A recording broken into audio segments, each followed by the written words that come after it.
Apakah bayangan dahsyat itu langsung menyelimuti klon Void Lord? Meskipun Xiao Yan telah kehilangan klon roh primordialnya, tubuh aslinya telah memasuki alam roh primordial. Penguasaannya terhadap teknik tinju ini sudah sempurna. Dia tidak membutuhkan variasi yang rumit. Setiap pukulan disertai dengan raungan yang memekakkan telinga, energi darah emas dan api pemusnahan merah gelap saling berjalin membentuk batu penggiling yang menghancurkan aturan gelap di sekitarnya inci demi inci. Ekspresi klon Void Lord sedikit gelap, tangannya melambai berulang kali, aturan gelap berubah menjadi lapisan perisai. Meskipun hanya klon, ia masih membawa kekuatan tingkat ke-6. Di bawah badai pertarungan jarak dekat Xiao Yan, ia masih nyaris mempertahankan status tak terkalahkannya. Yang mulia, pukulan Anda cukup berat, tetapi sepertinya... Anda tidak bisa membunuh saya. Void Lord menahan pukulan berat Xiao Yan, sosoknya sedikit mundur, tetapi senyum mengejek muncul di bibirnya. Semakin lama Anda berduel dengan saya di sini, semakin cepat pertahanan Void Timur akan runtuh. Pasukan Taiksu kemungkinan besar telah menembus pertahananmu. Orang-orang kepercayaanmu, teman dekatmu, dan keluargamu mungkin sedang meratap putus asa saat ini. Suara Void Lord menusuk telinga Xiao Yan seperti ular berbisa. Tujuannya jelas, untuk mengulur waktu. Pasukan Taiksu dengan ganas menyerang Dongyun Void. Selama klonnya ini bisa menahan Xiao Yan, hanya masalah waktu sebelum Dongyun Void terpaksa mundur. Tidak hanya itu, dia juga ingin menghancurkan mentalitas Xiao Yan sepenuhnya melalui perang psikologis ini. Begitu Xiao Yan kehilangan ketenangannya karena kecemasan dan mengungkapkan kelemahan fatal, dia bisa membalikkan keadaan dan menghancurkannya sepenuhnya.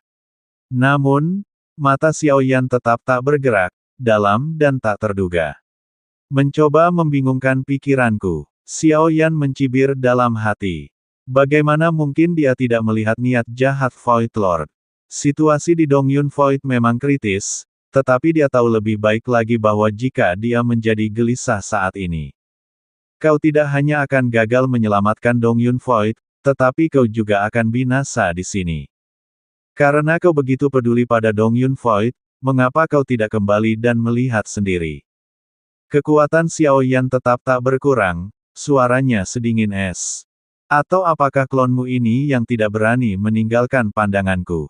Mata Suzu menjadi dingin, dan aturan gelap di tangannya tiba-tiba meledak, menghancurkan beberapa bayangan tinju Xiao Yan.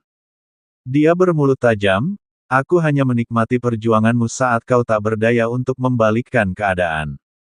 Kau pikir pertarungan jarak dekat dapat menjembatani kesenjangan alam. Jurang antara alam kelima dan keenam tidak dapat diisi oleh teknik tinjumu yang lemah dan tak berharga. Sang penguasa Void terus memberikan tekanan dengan kata-kata sambil melakukan serangan balik. Kartu trufmu telah terungkap. Kau sekarang hanya berada di ambang kematian. Menghadapi tekanan verbal dan perang psikologis dari klon Void Master, tatapan mata Xiao Yan tetap dalam dan tak terduga. Tetapi dia dengan cepat menghitung cara untuk memecahkan kebuntuan dalam pikirannya. Dia tahu bahwa Void Master hanya mengulur waktu, dan bahwa alam tubuh aslinya pasti di atas miliknya. Dia sudah membuang-buang waktu untuk raksasa sampah ini.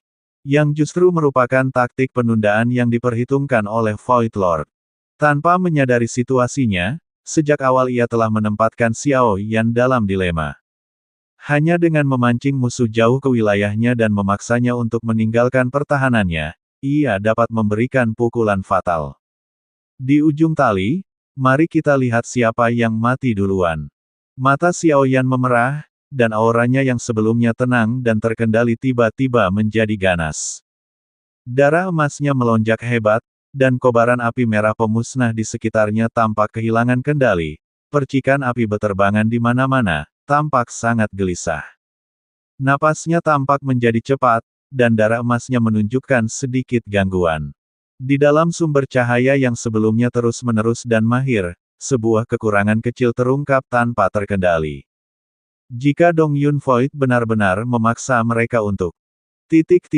Xiao Yan menggertakkan giginya, suaranya menunjukkan ketidaksabaran dan kemarahan yang tak terkendali. dan gerakannya melambat setengah langkah, seolah-olah kata-kata Void Lord benar-benar telah menghancurkan pertahanan psikologisnya.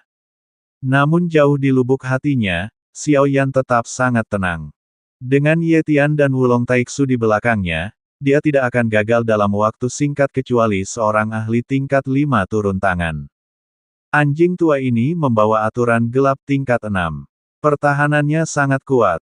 Bahkan dengan darah dan ki puncak saya, akan sulit untuk sepenuhnya melenyapkannya dalam waktu singkat jika seseorang menyerangnya dalam pertarungan jarak dekat. Hanya dengan membuatnya berpikir dia telah berhasil, dan kemudian membuatnya meninggalkan pertahanannya dan menyerang dengan sekuat tenaga, saya dapat mengalahkannya dalam satu pukulan. Kau ingin mengganggu pikiranku. Aku akan mengikuti arus dan memberimu kejutan. Kilatan cahaya muncul di mata Xiao Yan saat dia merenung sendiri.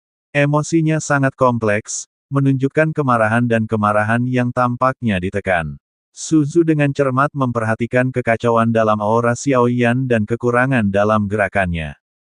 Gelombang kegembiraan liar meledak di matanya. Bibir Void Lord melengkung membentuk senyum yang hampir tak terlihat. Tangannya tiba-tiba mengepal, dan aturan gelap di sekitarnya melonjak keluar seperti lautan tinta yang mendidih.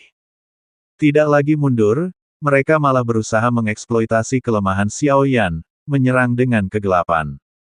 Semua aturan menyatu di tinjunya, berubah menjadi rantai hitam dan pedang raksasa yang tak terhitung jumlahnya, meluncur ke arah Xiao Yan. Dihadapkan dengan badai serangan balik ini, Xiao Yan lengah. Garis keturunan emasnya meredup di bawah erosi aturan gelap. Dia mengerang, setetes darah mengalir dari sudut mulutnya, tubuhnya mundur dengan cepat, tampaknya benar-benar dikalahkan oleh perang psikologis, pada napas terakhirnya. Sepertinya yang mulia hanyalah nama kosong. Melihatnya hari ini, dia benar-benar tidak lebih dari bayangan dirinya yang dulu, pikir Void Lord, terus maju tanpa henti, ejekannya berubah menjadi niat membunuh yang kejam, bersiap untuk memberikan pukulan fatal kepada Xiao Yan. Namun, bahkan saat ia mundur, mata Xiao Yan semakin dingin dan jernih. Ia menunggu kesempatan, tepat ketika pukulan dahsyat dari avatar ilusi itu hendak menghantam wajah Xiao Yan. Kekuatannya telah terkuras, tetapi energinya belum sepenuhnya tersalurkan.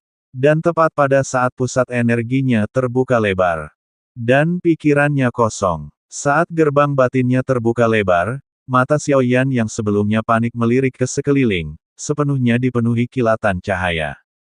Xiao Yan mengeluarkan teriakan rendah, dan kekuatan White Swallow yang telah lama tertidur di dalam dirinya meledak tanpa ragu. Dalam sekejap, api putih yang sangat murni menyapu ke segala arah, melepaskan kekuatan penuh White Swallow. Seolah-olah bahkan kehampaan ini sepenuhnya diterangi oleh cahaya putih yang menyilaukan ini. Tetapi warna putih itu cepat memudar, dan Suzu merasakan kegelapan menyerbu ke arahnya, tubuh dan jiwanya terpisah secara paksa, keduanya di luar kendalinya. Pada saat ini, wujud asli Suzu di dalam Void God tiba-tiba mengangkat kepalanya, melihat ke layar cahaya, tidak dapat merasakan klonnya. Dia melihat Xiao Yan di dalam layar cahaya mengangkat tangannya, mengepalkan tinjunya di udara, dan pedang kutub timur muncul di telapak tangannya, bilahnya bergetar, memancarkan semburan mantra pedang. Bantu aku, dan bunuh si Liao. Xiao Yan berteriak, dan seketika energi pedang dari pedang kutub timur melonjak, melepaskan aura yang menakjubkan. Ini adalah 3 energi pedang yang diberikan Hua Ken kepadanya. Sekarang Xiao Yan akan melepaskan yang pertama. Jika bahkan serangan pedang dari Yang Mulia Surgawi 9 tidak dapat membunuh penguasa Void ketika dia benar-benar tak berdaya, maka Hua Ken telah mempermainkannya.